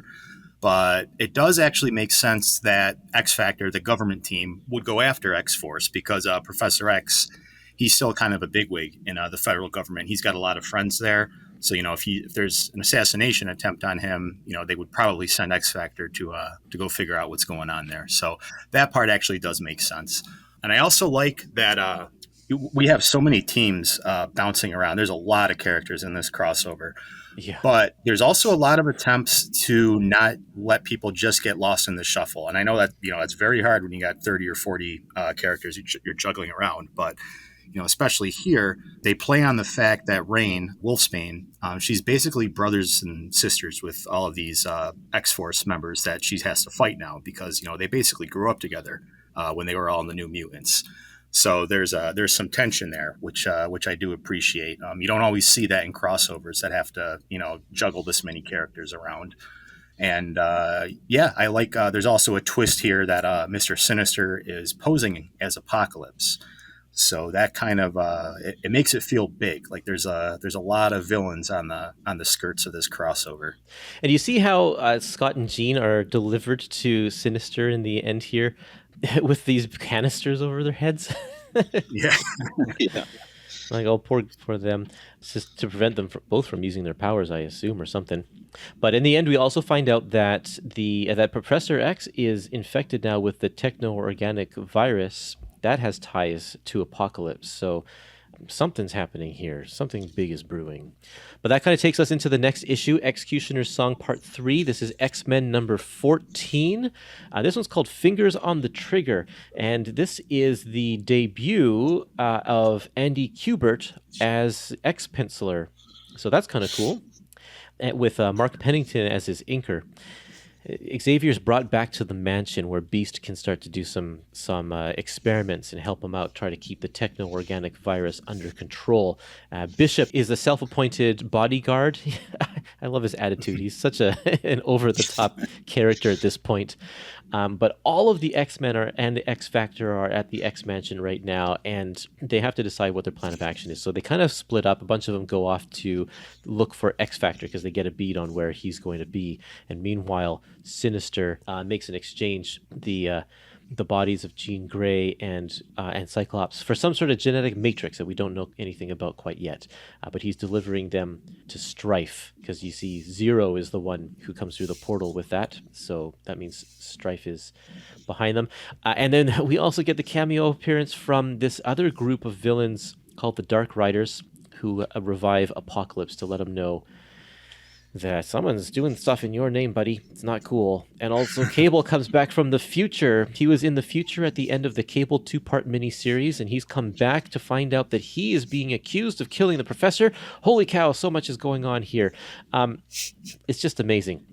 This issue is basically to set up multiple plot lines. Not a whole lot happens in terms of fights or whatever, but it's all to lay groundwork for what's coming up. And something that I find really interesting here is we have 3 major villains that are coming into play. We have Apocalypse, we have Sinister, and we have Strife. And each of them has their own group of mutant henchmen. I already mentioned the Dark Raiders. Dark Raiders or Dark Riders? What is it? Riders. Riders, yeah. The Dark Riders. And somebody here, you can tell me who is Mr. Sinister's team of mutants? Yeah, the Nasty Boys. That's right. And who does Strife pal around with? That's the MLF. Yes, the Mutant Liberation Front. There you go. You all win prizes. And then, Lars, you didn't answer one, so I'm going to throw one at you. Who's Magneto's group of lackeys at this time? Let's see. At this time, is it the Acolytes? That's right. You Okay. all win prizes. Gold stars for everyone. So, like you were saying, James, there are so many characters already. We have X Factor, X Force, and X-Men, and now we have 3 villains, all with their own team of mutants as well. This is like 60 characters in this one storyline that we're trying to deal with. Holy cow! Wow, it's just unreal. But keeps moving along. And I'm going to make one last comment before I pass it on to somebody else. I love the Jubilee scene with Jubilee and Bishop to show off their personalities, but also Jubilee is still a new character at this point, but already she is a more mature X-Man than Bishop is, who is a brand new character. And I love that like her growth already has come in leaps and bounds. And she's underused in this whole storyline. I don't think she actually gets to join any fights or use her powers at all. Well, Bishop at this stage is just a character who, says what he means and means what he says. Yeah. I mean, if a line can be shouted, he will shout it. He is so intent on shouting that when he's vowing to protect Xavier from anyone who else might try to murder him, he kind of shouts it and whips out his gun. And you go, wait a minute, are you waving your gun in your... but also, he must be waving it in his teammates' faces. And do the X-Men get tired of Bishop always declaring things and waving a loaded gun in their face? I bet they feel the same way with Wolverine always busting out his claws the same way. That's the melodrama of the mutant books. I mean, that's right. You remember, I mean, that goes back to the 80s too, when Rachel would, throw pots and pans across the room over the slightest discomfort. They always have to, show somebody doing something, even if it's just it's supposed to be a talking scene. Yeah, that's true. Well, James, why don't you carry on with your thoughts about this issue? Yeah, Curtis, we were talking in that Cable miniseries about how I kind of liked Nicieza, who wrote this issue as well, as a world builder. Yeah. He really tries to flesh out the Marvel universe. And he does that a little bit here, too, because Quicksilver, who's with the X Factor team at this point, he can get the X-Men team's easy access to the moon because he's connected to the Inhumans who have a base on the moon. So when they go on their little mission there, Quicksilver has an in. So I like that, like the fact that, all these characters have different things that they can offer. And yeah, as you mentioned, there is a ton of groups running around right now. I do like the little attempts to give them, personalities with, the limited space that you have with, 500 characters in a 12-part crossover. And I just wanted to add, as far as Bishop, I know you said Jubilee had only been around for a short time, but Bishop, I don't even think had been around for a year yet, or maybe he just had been around for 12 months. Now, this is a very important X-Force story. It's an important Cyclops and Cable and Strife story. This is a very important story for Bishop as well, because he fails in his mission. Remember, his mission was to come back and prevent the X-Men traitor, and he feels that, he failed in protecting Professor Xavier here. So, it's hint, and, Cable, they still think that Cable did it. So there's a lot of character development for him. And, that scene where Jubilee, Jubilee's just trying to calm everybody down, sort of be the normal, perspective character during all of this. She goes to offer him coffee and, he completely flips out. And then he kind of realizes wow, I'm kind of being a jerk.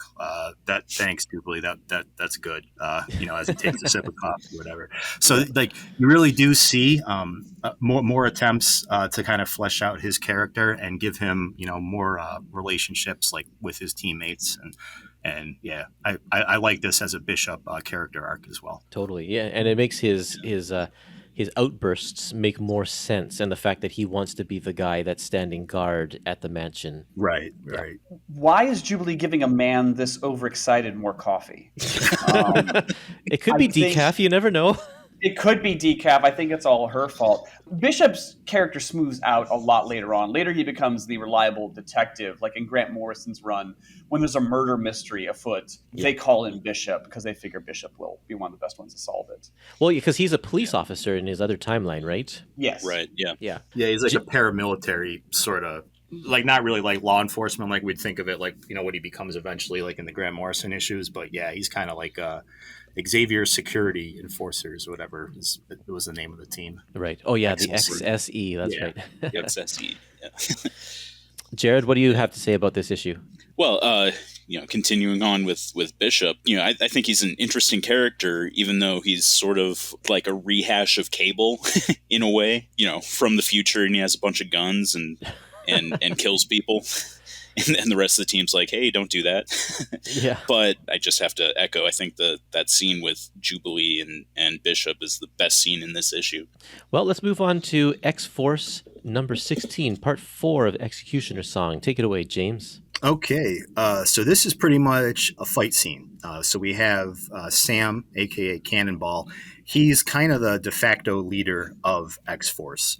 If you read any of the X-Force issues leading up to this, and I know we kind of mentioned it before, Cable is not with the team right now. He was stuck in the future. So Sam, I believe he's the oldest of the New Mutants X-Force team. Correct me if I'm wrong, but that kind of makes him like the default leader, which sort of goes with his character because he was sort of the default leader of the New Mutants as well.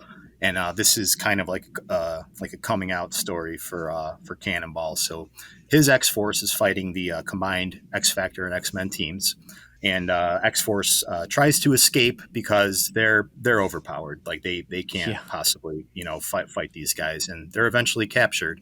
But it does show that Sam has some cojones, standing up to Havoc. Havoc is far more powerful than Cannonball, so it shows that Sam is he's growing up, he's taking a stand, and I like the hierarchy of power structures here because like I was saying before, X-Force, they're a lot younger, they shouldn't really be able to give the combined X-Men X-Factor teams much of a fight, and they don't. So that actually that kind of makes sense. And then we also go to Storm has like a team of X-Men, and she's going after the 4 Horsemen of Apocalypse. And I thought this was cool because while she's looking for more information, she finds a hologram of Mr. Sinister. And this kind of reminded me of like a video game where it's like your princess is in another castle. It's like they're looking for Apocalypse. It's like, wait a minute, Mr. Sinister is involved in this too. Yeah. So, this is like when you beat level 4 or whatever, and you think it's like you beat the end boss, and then it turns out it was somebody else. So, that's right. So that's kind of cool. And Strife, he captured Scott and Jean. He's got them as captive. And Cable, he's got a base in Switzerland. He's preparing for the coming fight. And then, so that's pretty much it as far as the plot. And then I just wanted to point out, just to add to that, this is a Greg Capullo issue. He draws all the X-Force issues. He started drawing X-Force a couple issues before this. And I just wanted to say I think he's very good with choreography. Because if you look at like a lot of modern crossovers where they're trying to juggle 30 or 40 characters around, you see a lot of splash pages. You see a lot of, just kind of big pinup fights. There's a lot of specific characters doing specific things here. And I appreciate that a lot. I like when they get into detail like that instead of just, kind of doing everything as one gigantic battle where all the characters just kind of blend together. So props to Greg Capullo. Yeah, absolutely. Jared, do you have any comments? A couple things. I love how Mr. Sinister gets shot in the face. Bishop shoots him in the face, and there's just a big hole in his head. Yeah. like T-1000.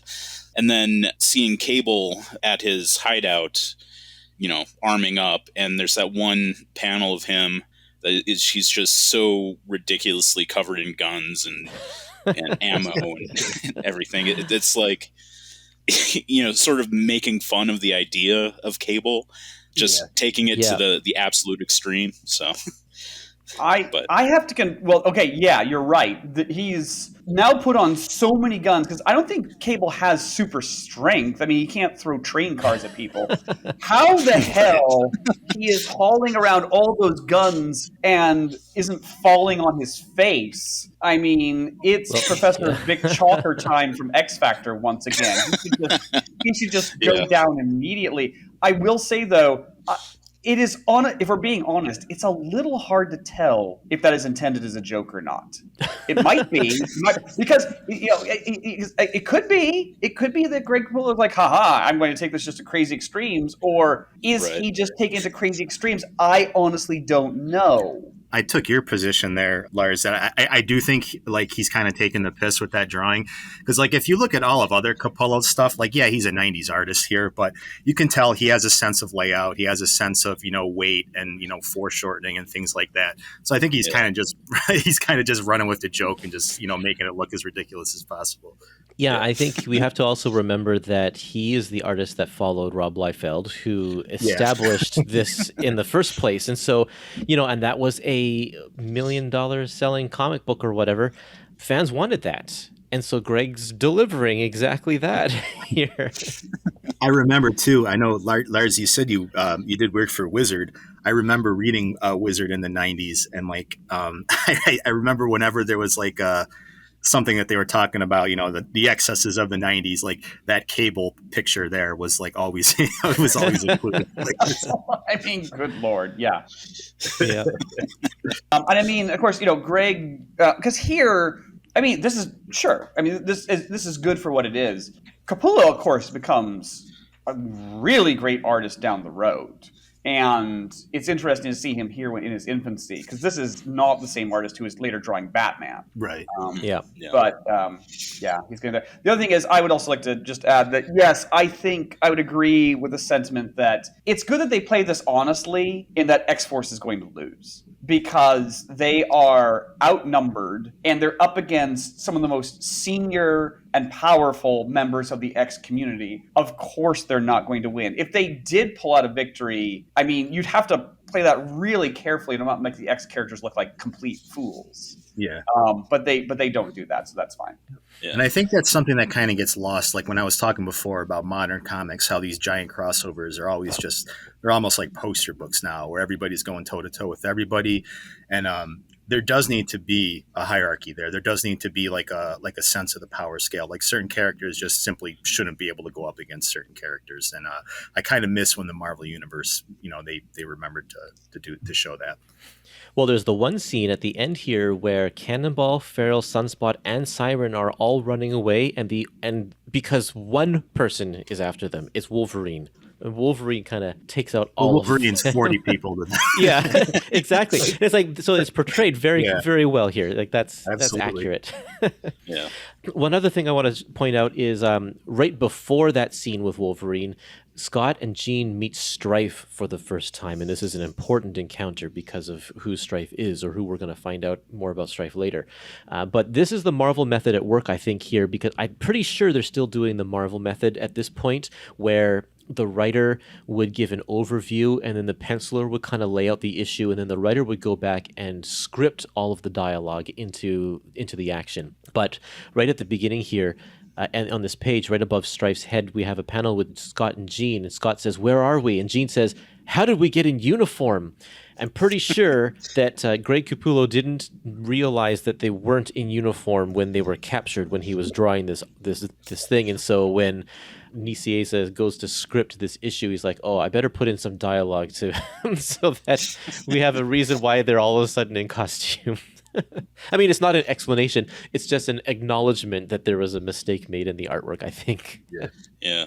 Well, weren't they in uniform in the previous issue?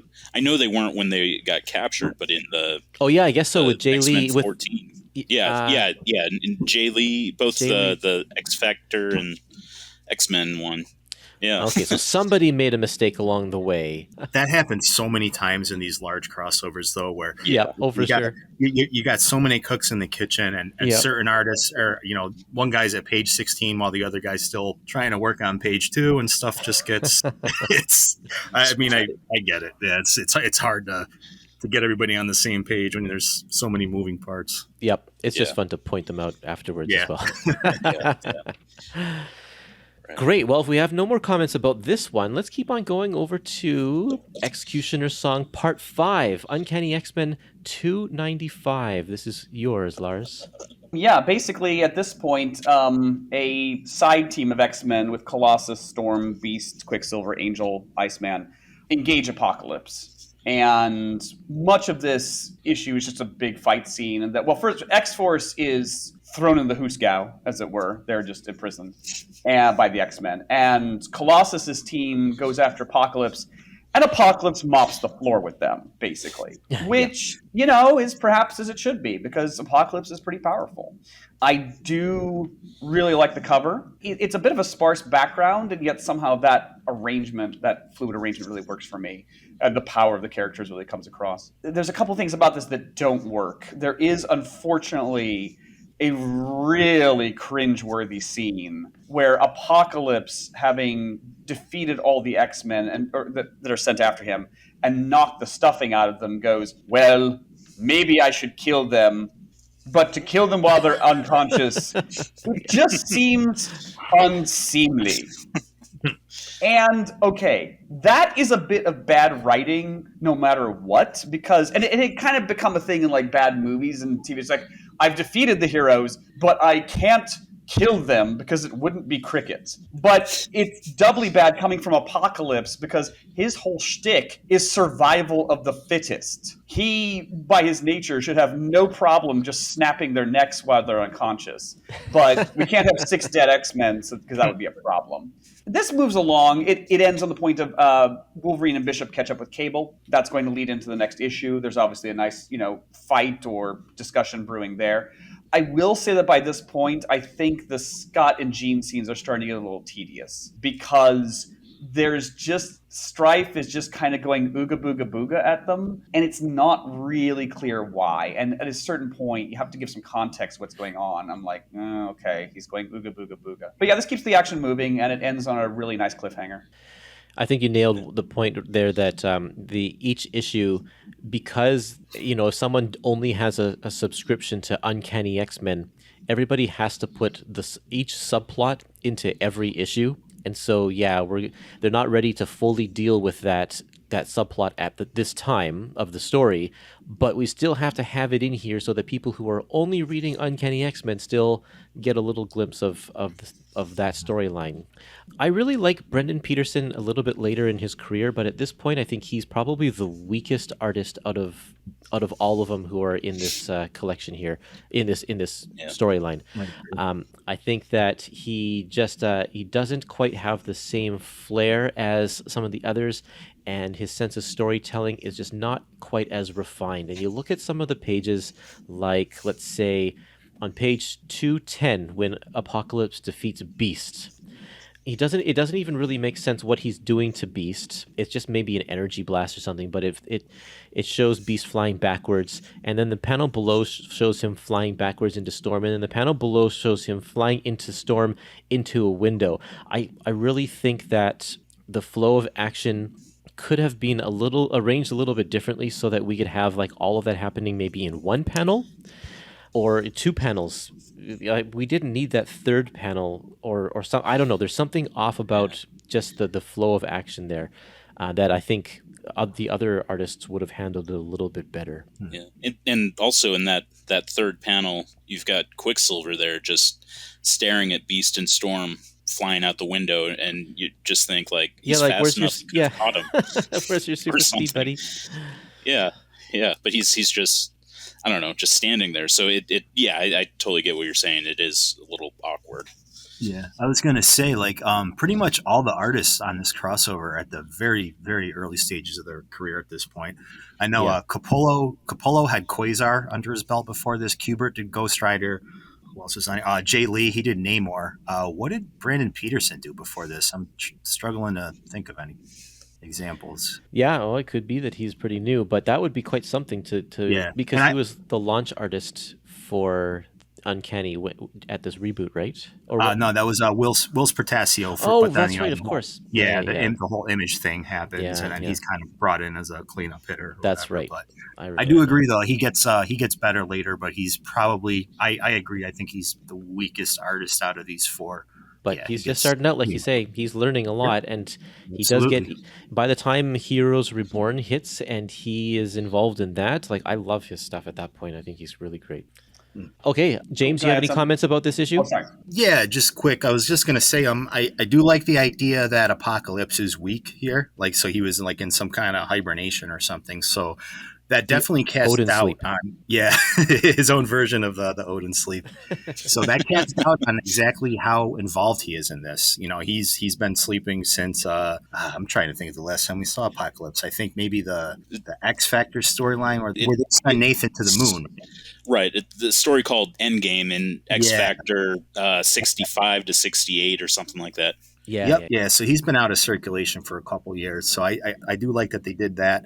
Jubilee gets some more good moments here. Like I like that they give her like a little feud with the quote unquote kids in X Force. She's like, hey, I've got the trademark on being the kid X-Men, like not you guys. So Yeah. I did like that. And then they let Cannonball out of prison on this arc because, you know, he's got the most ties to Cable. He's got some intel that the other teams won't have. So they kind of cut a deal with him there. And that's definitely adding to his arc of becoming, you know, like a stronger character and a stronger leader who's not a kid anymore. Jared, do you have anything to say about this issue? One page that I felt is really interesting is where Psylocke is standing over Professor X, and like in her mind, she's sort of thinking, like the impression I get is that she's about to kill him to put him out of his misery, but then gets interrupted by Moira to telling everybody to go elsewhere. And I just thought that's kind of interesting. But you know, she did a body swap and strange things. Every character goes through strange things, but So we'll discuss this more in the next Uncanny issue that we'll be talking about. But there's a scene here that inadvertently doubly exposes, and we can argue this out later, that I think Strife is a terrible villain. I think Strife is one of the worst X-Men villains. And everyone says, well, at least he has cool armor. And I'm like, what are you talking about? He looks like a total buffoon. And there's a scene here where Val is briefing the others, and they've got like a diagram of Strife up on the board. Or the monitor screen, and it just exposes the degree to which this guy is clad in silver.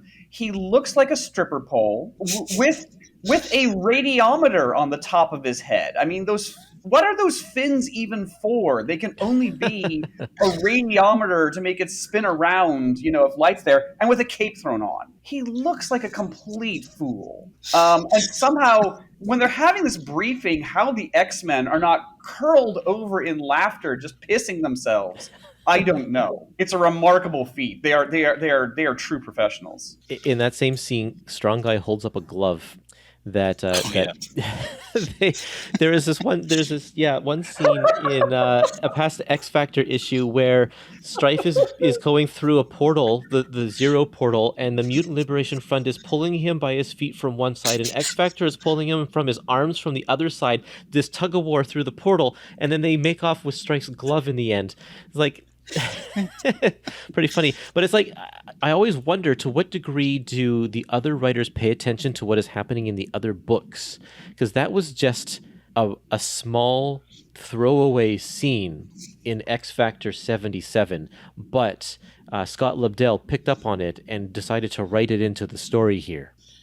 Yes, or you worry they were maybe planning that there could be something bigger, that, oh, well, we've got his glove. So now we've got this gadget in the glove that will let us do this. I mean, I don't know.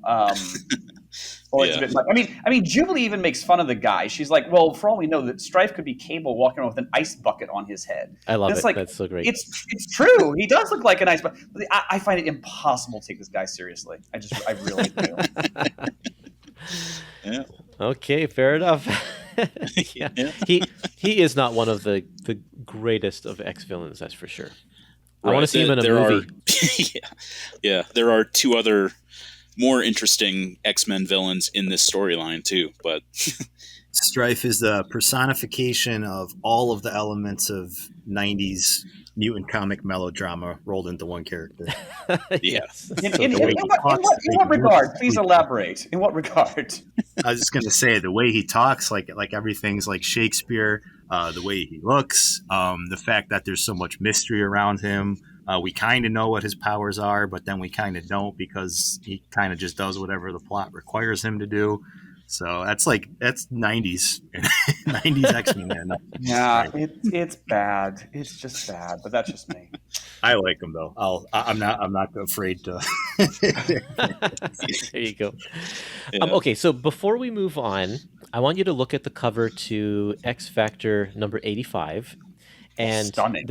there is a little star down at the bottom that says Beyond Video, the new Dragon Quest game. And it's actually on the cover of like almost all of the issues in this storyline.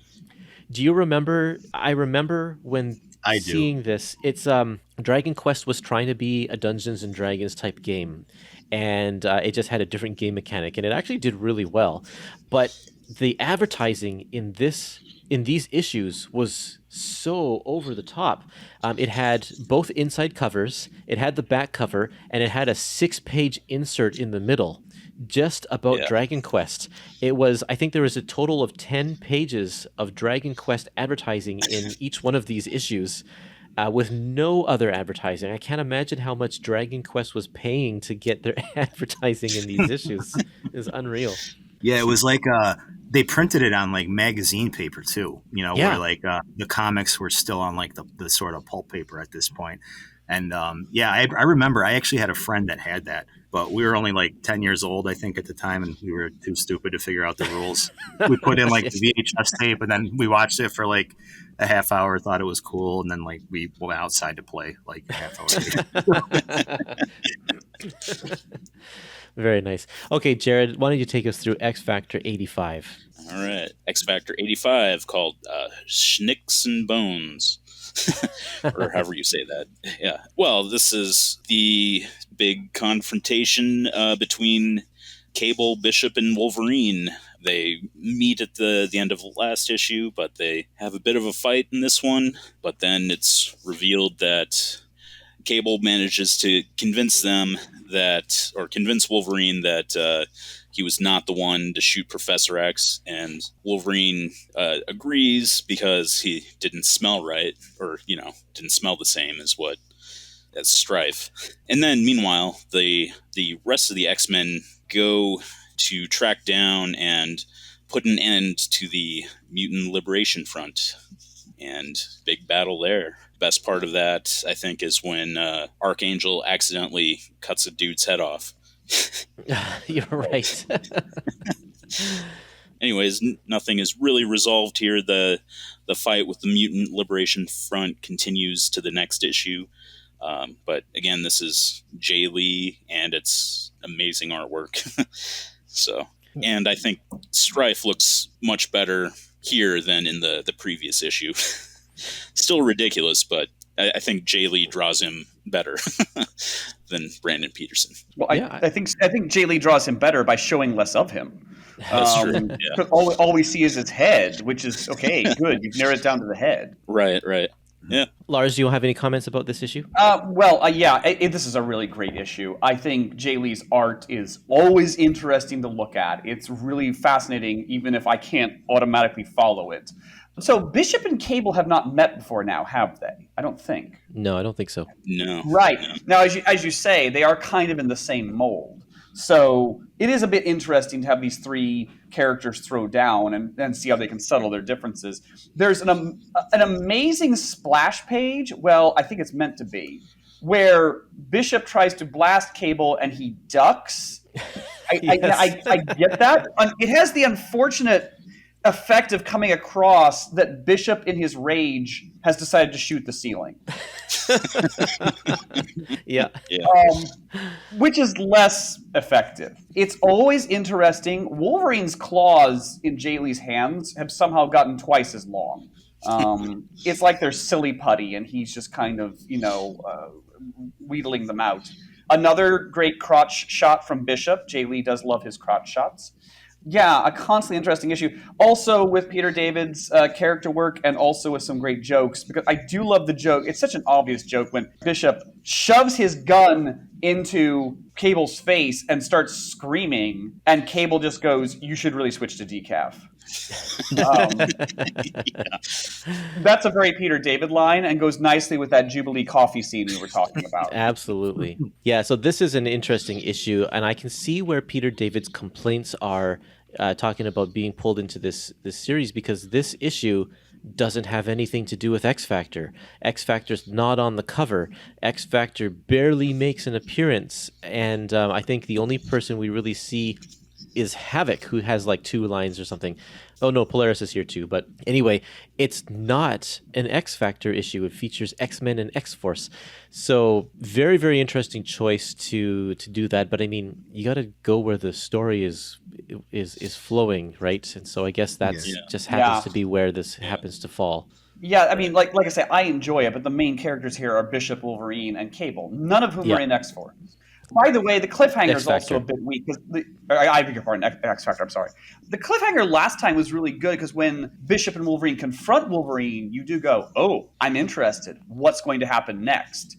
Here, the cliffhanger is that the Reaper looks like he's about to decapitate Quicksilver. And you're just like, well, he's probably not going to decapitate Quicksilver. I mean, I don't think the resolution here is entirely surprising or stunning. Reaper was kind of like the dope of the MLF at this point, too. I know he lost one hand to Shatterstar. He might have lost his other hand by this point. I can't remember. But like, whenever he got into a fight, like he always ended up losing a body part. So yeah, Quicksilver's probably going to have too many problems with him. He lost a foot in a couple of issues of X-Factor before this. What does he have left? Yeah. James, do you have anything you want to say on this one? Yeah. So Angel accidentally killing a member of the Mutant Liberation Front. That plays into his character arc, kind of fighting with his dark side. I'll get more into that later, but that's kind of important. And Bishop, Wolverine, and Cable being together is like awesome. If you're, like the target age group or whatever for this crossover at that point in time, like early 90s, teenage boys or whatever reading these, you got like the coolest characters all teaming up, in one issue. So that was pretty cool. You get a lot of excuses to draw these giant dudes with guns and Wolverine and stuff up, and it's just real badass. So that was cool. I'm gonna actually disagree a little bit on Jay Lee's art. Actually, I'm a big Jay Lee fan. I like him a lot. I know that he was still a little early in his career at this point, and I didn't know who was inking this. I know you said something before that Al Milgram was inking it, and that kind of raised my curiosity a little bit, because I think Jay actually draws a little too advanced for like the printing technology and stuff at this time. Like if you look at what happens later on when he's drawing like Inhumans and he has like, those high tech like coloring studios, and you get more of a, he's kind of like an artist where if you just do like just black and white inks over him, you can kind of lose some of that subtlety. And I think that's kind of going on here. I still like it.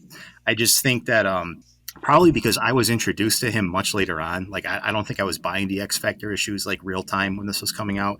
Yeah, I thought it was a little bit sketchy, like in some parts. Yeah, different strokes.